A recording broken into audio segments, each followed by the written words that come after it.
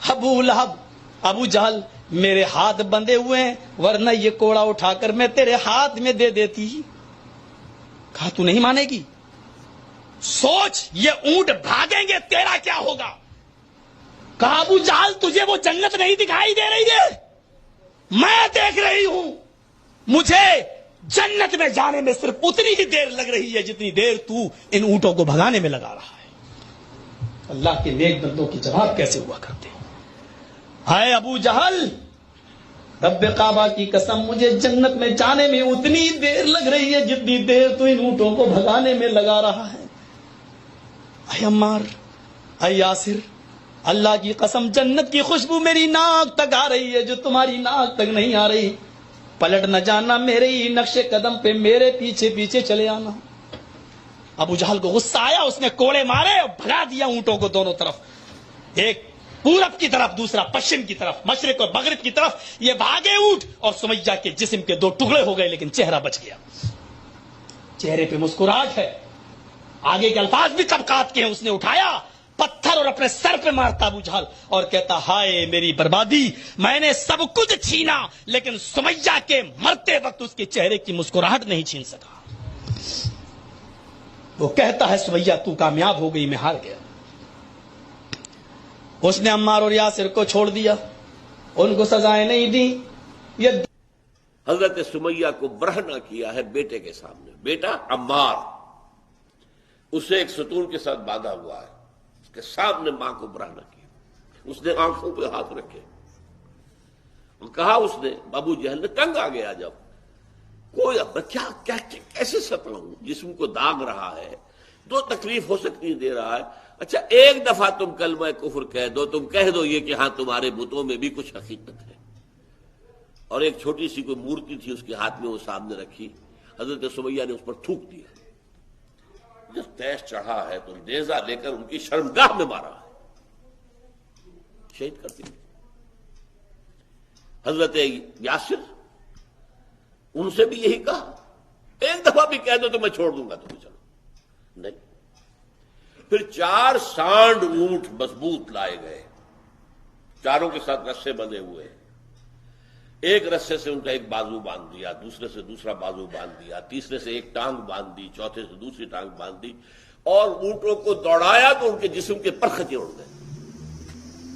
Be be Sumaiya کا یہ پیغام تھا، ایک ایشور کی بھکتی نہ کرنا ہے. وہ اس کی اہمیت کو بتلانا چاہتی تھی. یہ جواب سننا تھا کہ ابو جہل نے کہا کہ بھئی دونوں اونٹوں کو 2 سمتوں میں چلا دو. بی بی سمیہ کو بیچ سے چیر کر رکھ دیا گیا. اسی طرح بی بی سمیہ جو ہیں ان پہ ظلم و ستم کے پہاڑ توڑے گئے. ایک عورت ہے، یعنی تاریخ میں آپ نے ایسا ظلم نہیں سنا ہوگا کہ ابو جہل نے 2 اونٹ منگوائے اور اونٹوں کو اس کے بی بی سمیہ کے پاؤں میں رسی باندھی، ادھر اونٹ کے گلے میں، ادھر رسی باندھی اونٹ کے گلے میں، اور اس نے ان کو کہا اونٹ کے سواروں کو کہ جب میں اشارہ کروں تو بیک وقت اونٹ دوڑا دینا. تو اس ظالم نے اشارہ کیا تو اونٹ دوڑایا تو بی بی ایسی چیری گئی ہے. پھر بھی اس کو رحم نہ آیا، اس نے شرمگاہ کے اندر نیزہ مارا.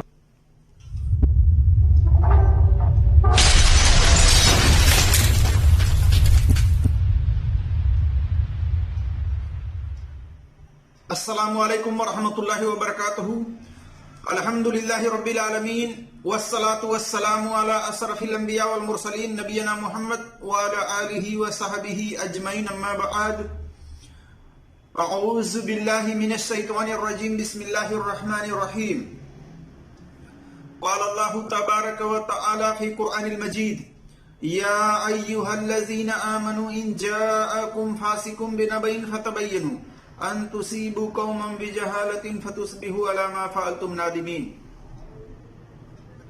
وقال نبی صلی اللہ علیہ وسلم: من کذب علی متعمدا فلیتبوأ مقعدہ من النار. رب اشرح لی صدری ویسر لی امری واحلل عقدۃ من لسانی یفقہوا قولی. رب زدنی علما. میرے جس دوستوں اور بھائیوں اور میری اسلامی خواتین و حضرات، اللہ تبارک و تعالیٰ کی توفیق سے میں آپ کے سامنے ان مولوی حضرات کے باتوں کی چھان بین کر کے اور یہ بتانا چاہوں گا کہ ان مولوی حضرات کے بیان میں کتنی سچائی ہے. سمیہ رضی اللہ تعالی عنہا کی شہادت کے تعلق سے اللہ تبارک و تعالی سے دعا ہے کہ اللہ تبارک و تعالی ہمیں حق بات اور سچ بات کہنے کی توفیق عطا فرمائے، اور جو ہم سے لفظی طور پر کہنے میں خطائیں ہوں اللہ تبارک و تعالی اس کو معاف فرمائے، آمین یا رب العالمین. میرے عزیز دوستوں اور بھائیوں اور میری اسلامی خواتین و حضرات، جیسا کہ آپ جانتے ہیں اکثر و بیشتر مولوی حضرات جب استقامت کے موضوع پر بیان کرتے ہیں، دین پر ثابت قدمی کی بات کرتے ہیں، ایمان کی حفاظت کی بات کرتے ہیں، تو اس کے اندر سمیہ رضی اللہ تعالی عنہا کا بھی ذکر کرتے ہیں. اور ہم نے خود انہی کی باتوں کو سن کر کے کسی بیان کے اندر ہم نے یہ بات بھی کہی تھی سمیہ رضی اللہ تعالی عنہا کے تعلق سے. لیکن جب ہم نے اس واقعات کی جانچ پڑتال کی، چھان بین کی باریکی سے، تو پتہ چلا کہ یہ جو مولوی حضرات اس طرح سے بیان کرتے ہیں اس کی سند صحیح نہیں ہے.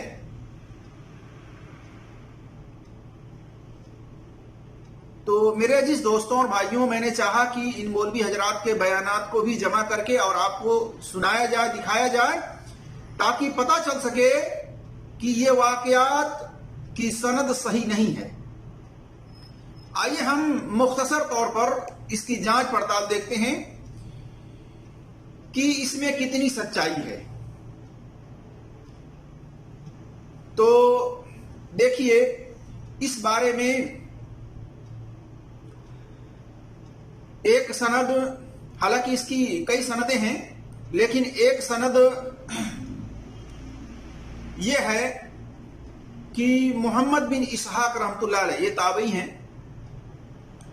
اور یہ بیان کرتے ہیں کہ آل یاسر کے چند لوگوں نے بیان کیا کہ عمار بن یاسر کی والدہ سمیہ رضی اللہ تعالی عنہا کو اسلام کی وجہ سے تکلیف دیے. سمیہ رضی اللہ تعالی عنہا نے ان کی بات ماننے سے انکار کیا تو انہوں نے، کفار مکہ نے آپ رضی اللہ تعالی عنہا کو شہید کر دیا. نبی صلی اللہ علیہ وسلم عمار اور ان کے ماں باپ کے پاس سے گزرتے تو انہیں مکہ میں تپتی ہوئی زمین پر تکلیف دی جا رہی تھی. آپ صلی اللہ علیہ وسلم فرماتے، صبرن یا آل یاسر فإن موعدکم الجنہ، کہ یاسر کے گھر والوں صبر کرو، تم سے جنت کا وعدہ کیا گیا ہے. اس الفاظ کے ساتھ بہت ساری روایتیں ہیں، بہت سی سندوں کے ساتھ آئی ہوئی ہیں.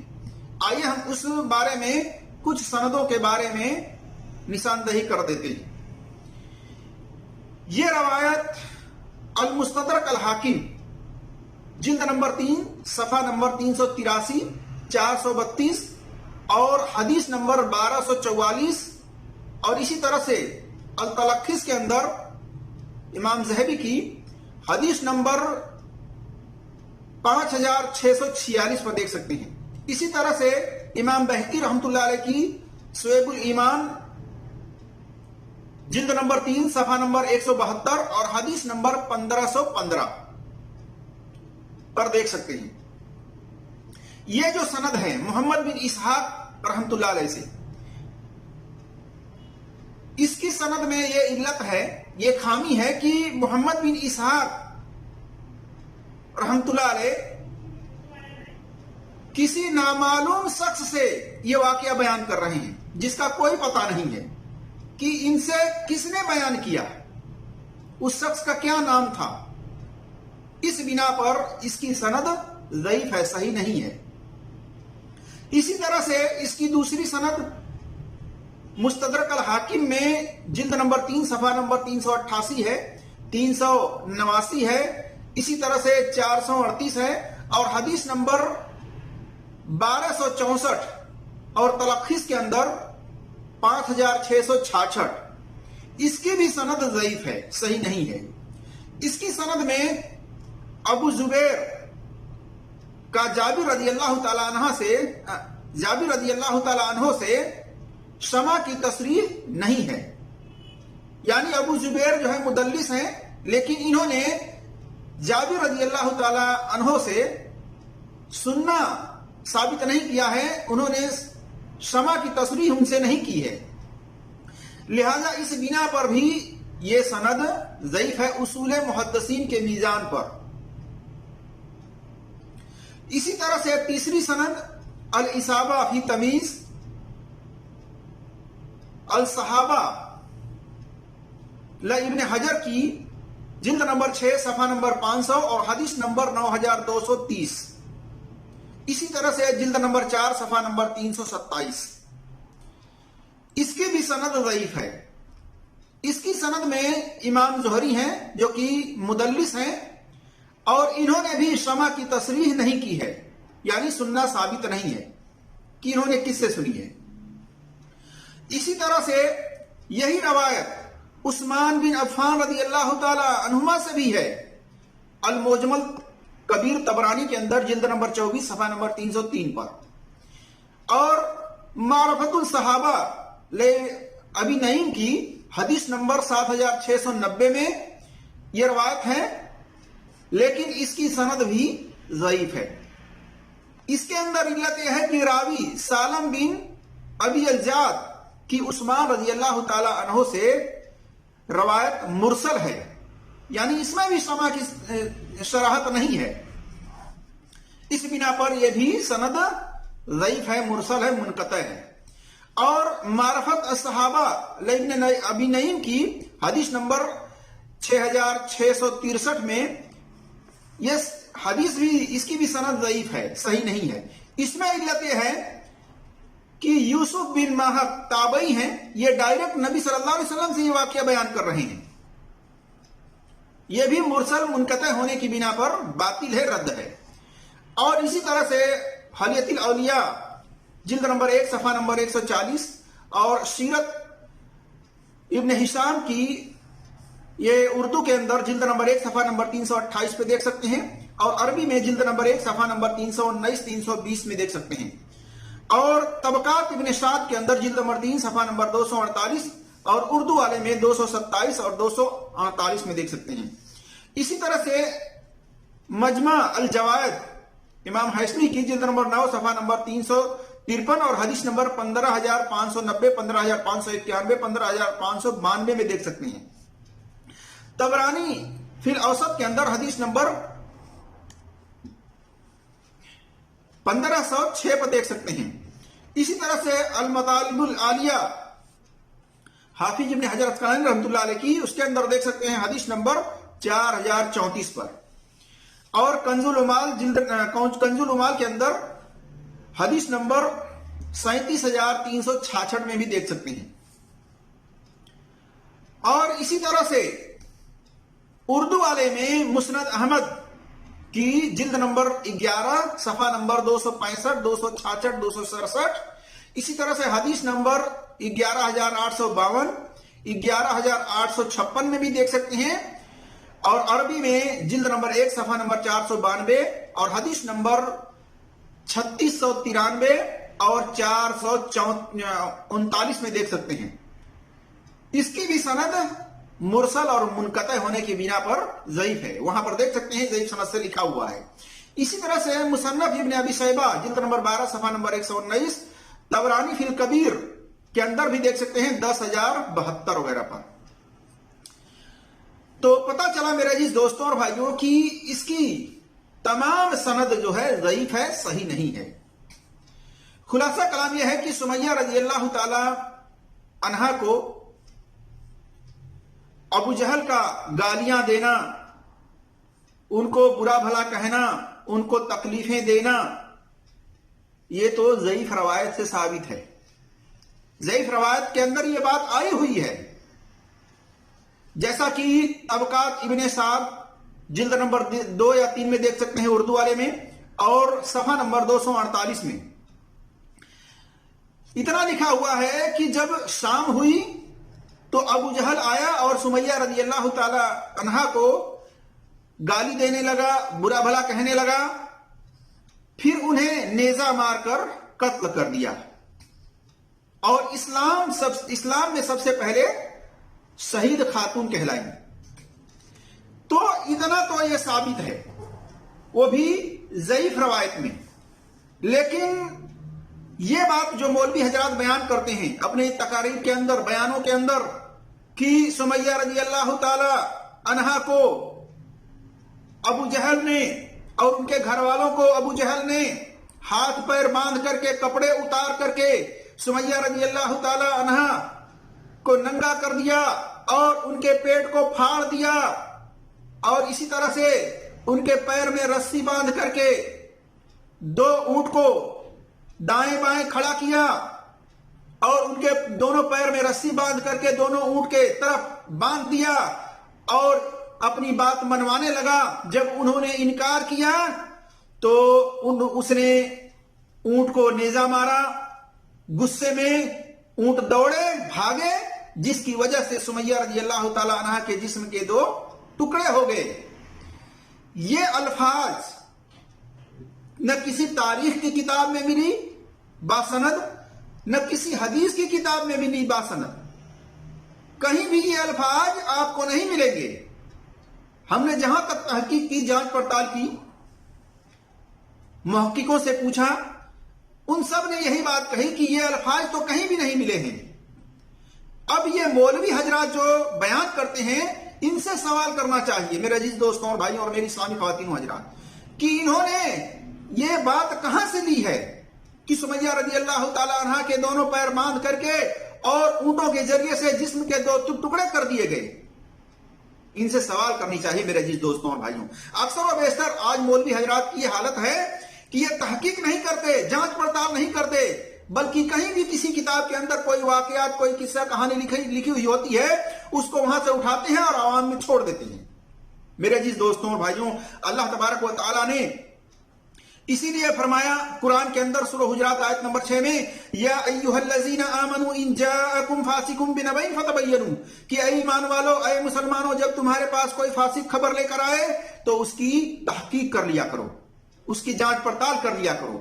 تو اللہ تبارک و تعالیٰ نے ہر ایمان والے کو جانچ پڑتال کرنے کی، تحقیق کرنے کی، یہ اللہ تبارک و تعالیٰ نے یہ حکم دیا ہے. لہذا اپنے صلاحیت کے مطابق تحقیق کریں، محقق عالم سے پوچھیں، سوال کریں میرے عزیز دوستوں اور بھائیوں. اس طرح سے ڈگری یافتہ مولویوں کی ہر بات کو ایکسپٹ نہ کریں بلا دلیل، بلکہ ان سے سوال کریں، ان سے پوچھیں. آج اکثر و بیشتر اس طرح سے مولویوں نے گمراہ کیا ہوا ہے عوام کو. تو اس گمراہیت سے بچیں اور سوال کریں میرے عزیز دوستوں اور بھائیوں. اللہ کے رسول صلی اللہ علیہ وسلم کی طرف اس طرح سے بات منسوب کرنا کہ آپ صلی اللہ علیہ وسلم نے جب دیکھا کہ سمیہ رضی اللہ تعالیٰ عنہا اور ان کے گھر والوں کو تکلیفیں دی جا رہی ہیں، ستایا جا رہا ہے، آپ صلی اللہ علیہ وسلم نے فرمایا صبرا اہل یاسر فإن موعدکم الجنہ، کہ صبر کرو یاسر کے گھر والوں، تم سے جنت کا وعدہ کیا گیا ہے. اس الفاظ کے ساتھ تمام روایتیں سند کے اعتبار سے ضعیف ہیں، ایک بھی سند اس میں سے صحیح نہیں ہے اصول محدثین کے میزان پر. میرے عزیز دوستوں اور بھائیوں، نبی صلی اللہ علیہ وسلم کا نام لے کر کے اس طرح سے بیان کرنا جو صحیح نہ ہو، ایسے لوگوں کے لیے وارننگ ہے میرے عزیز دوستوں اور بھائیوں. ضعیف حدیث مسکوک ہوتی ہے، اس طرح سے بیان نہیں کرنی چاہیے. بیان بھی کریں تو اس کی وضاحت کریں کہ اس کی سند ضعیف ہے. اللہ کے رسول صلی اللہ علیہ وسلم نے فرمایا صحیح بخاری وغیرہ کے اندر حدیث نمبر 109 110 وغیرہ میں، من کذب علی متعمدا فلیتبوأ مقعده من النار، کہ جس نے جان بوجھ کر کے میری طرف جھوٹی بات ایسی منسوب کی جس کو میں نے نہیں بیان کی ہے، تو اس کو چاہیے کہ اپنا ٹھکانہ جہنم میں بنا لے. تو میرے عزیز دوستوں اور بھائیوں، احتیاط کی ضرورت ہے. جو صحیح سند کے ثابت ہو، واقعات قصے کہانیاں، اس کو لوگوں کے اندر بیان کریں، اور جو صحیح ثابت نہ ہو اس کے بارے میں وضاحت کریں کہ یہ ثابت نہیں ہے، یہ ضعیف ہے. اللہ تبارک و تعالیٰ سے دعا ہے کہ اللہ تبارک و تعالیٰ ہم تمام مسلمانوں کو قرآن اور صحیح حدیث پر عمل کرنے کی توفیق عطا فرمائے، اور کسی کی بھی بات ہو اس کی جانچ پڑتال، اس کی تحقیق کرنے کی توفیق عطا فرمائے. آمین یا رب العالمین.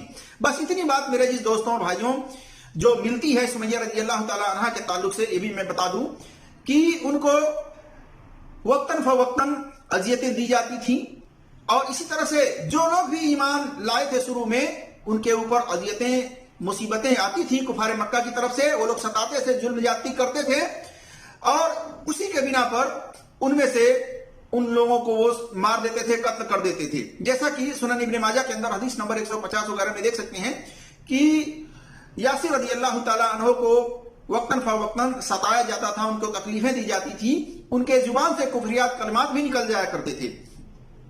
تو یہ بات ثابت ہے کہ سمیہ رضی اللہ تعالیٰ عنہ کو ابو جہل نے شہید کیا اور اس طرح سے نیزہ مار کر کے شہید کیا. یہ بات تو ضعیف سند سے آتی ہے.